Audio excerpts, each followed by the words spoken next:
Hey, Divya Darling here. Welcome back to, well, I say welcome back. It might be your first time here. Welcome. Welcome. If you don't know me yet, I am the creator of Transcendental Brain Training. It feels weird saying creator. I have created it, but mostly it's come through me, right? So it's been in research and development for the past decade, and now at a space of coherence that I'm delighted to be sharing it with the world.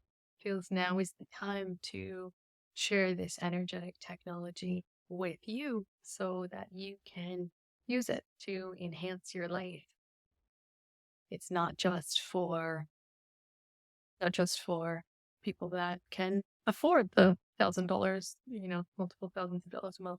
My coaching retainers are, which has always been a long-standing goal and commitment of mine, is to make my work more and more and more and more accessible.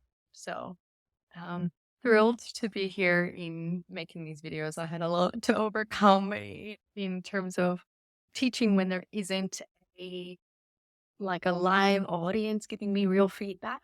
And so I would love your support by commenting, liking, subscribing, all of these things. They're helpful for me to know if you're picking up what I'm putting down. And then I don't just feel like I'm talking to myself, which I don't mind as well. I do talk to myself, but I can do that on the inside. Don't need to move lips. Okay, so this video, I want to teach about the neurological levels of change.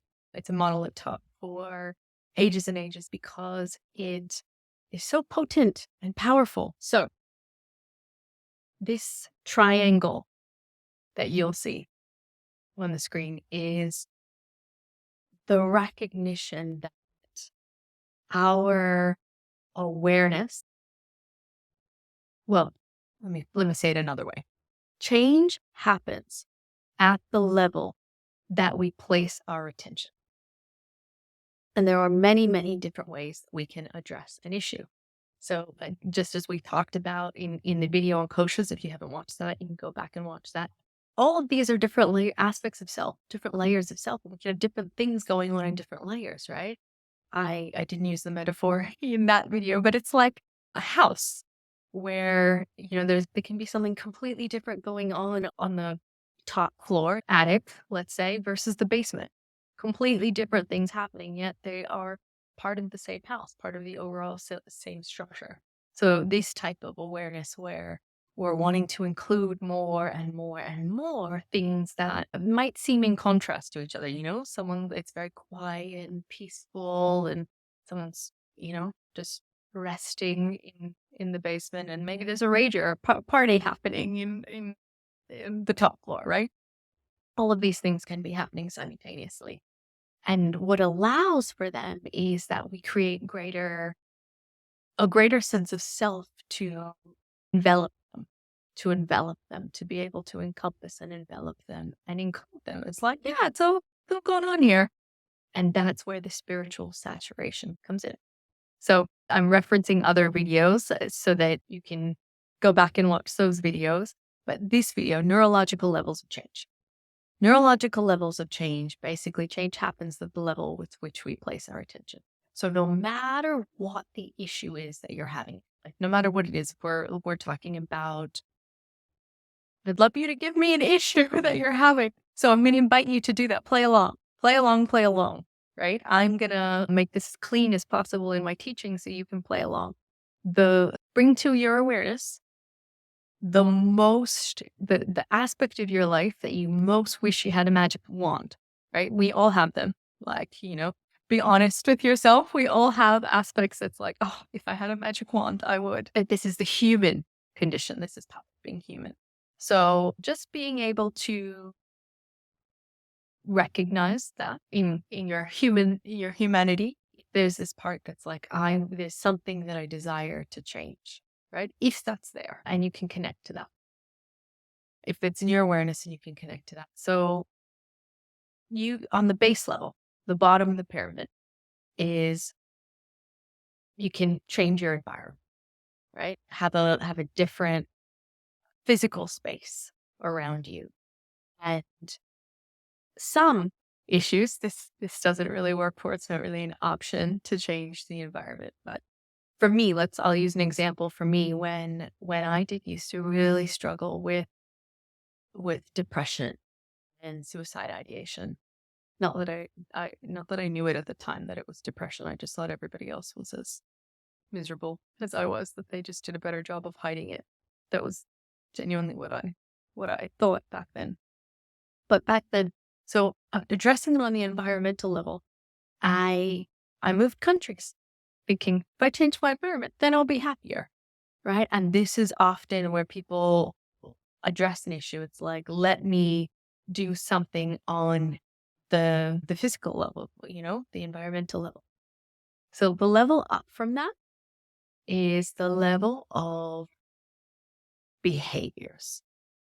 And this is where it's like, let me change what I'm doing. If I do these different things, then, I will, it's whatever your goal is, whatever it is, the intention, whatever you would like. And so there's the behaviors, this is where it's like, if I walk more, if I eat more veggies, we can change our behaviors. That's for the goal of, I want to be healthier. Then up from that is the level of capabilities.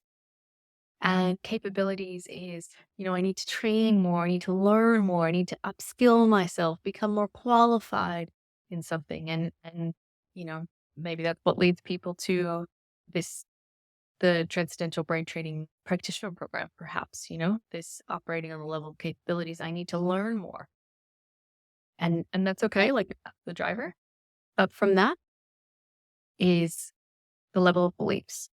What am I believing about myself?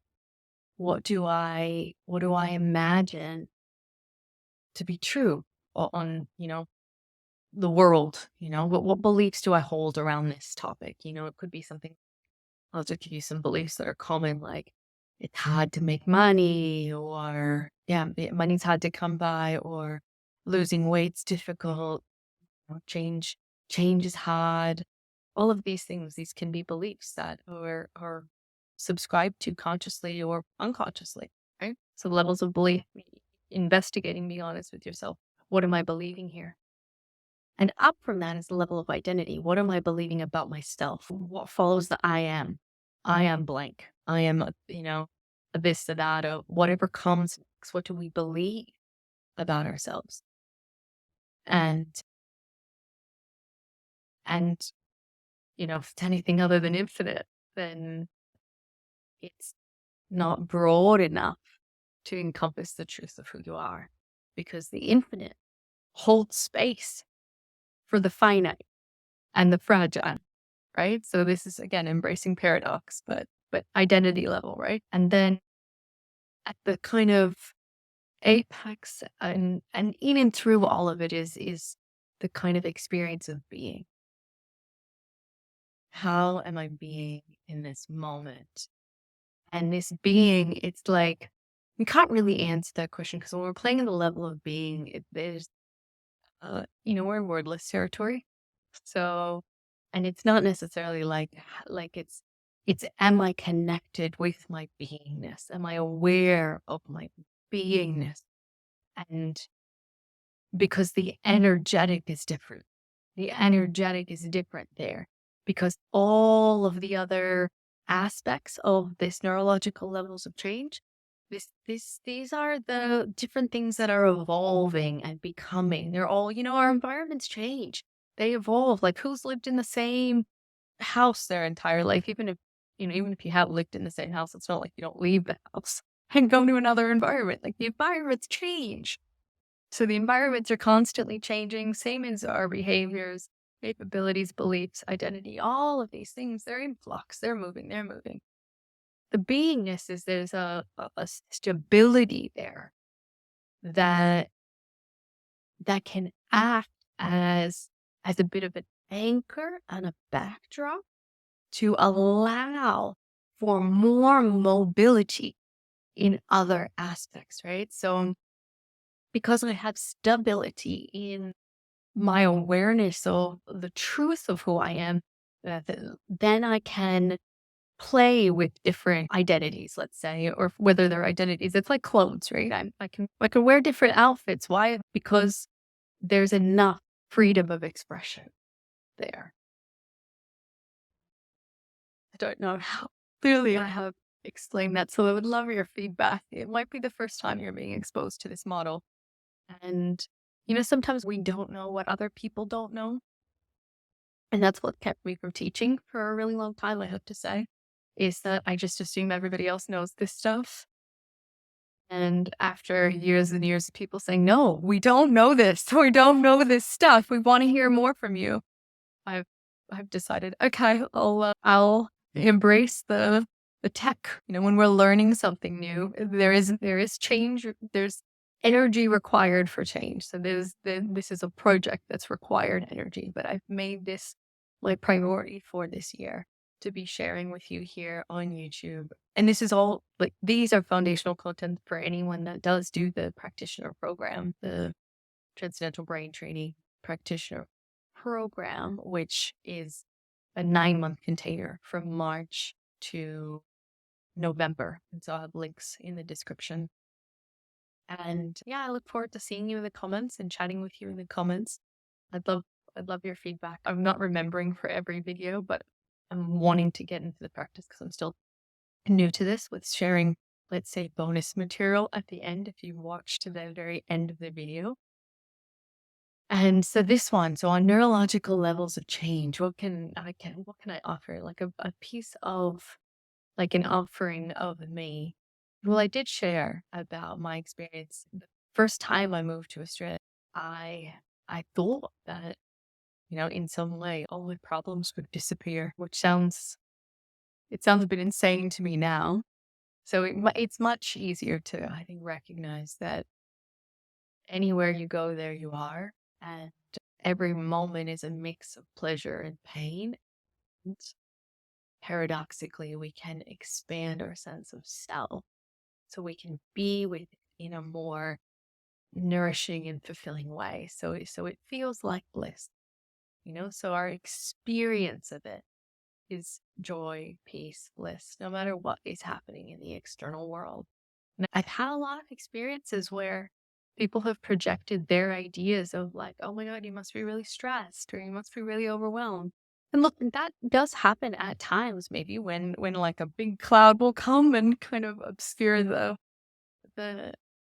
sky a bit. But more often than not, it's not my experience. More often than not, what is my experience is there's a level of being present to what's moving through. And, always residing in and as like the quality of witnessing that's there. So, and I like, I truly believe like there's it's a NLP presupposition, neuro-linguistic programming presupposition, which means an assumption or an invitation, a belief to be as if it's true, right? All of our beliefs are made of constructs. And so there's this one that says that possible in the world, possible for me. And I think that's really important and really empowering to believe that anything anybody else has done, it's humanly possible. And if it's humanly possible, possible for you. And of course, the mind will come up with reasons that that's not the case. Like, of course, like there's, let's say Shaquille O'Neal had the height advantage for basketball and we're more equipped to certain things. But what I'm inviting you to do is really connect to what you deeply, truly desire, what you really, truly, deeply desire. And I sense that at the heart of all of it, every human, what we truly, deeply desire is to feel free, whole, loved, fully, just as we go about our lives. And that we're there, what might your life be like? That we're there as an ongoing way of being in the world. And this is why anyone embarks on a transformational journey like this. There's a sense there's more available. Yeah. So that's my little end offering to you. And I will catch you in another video.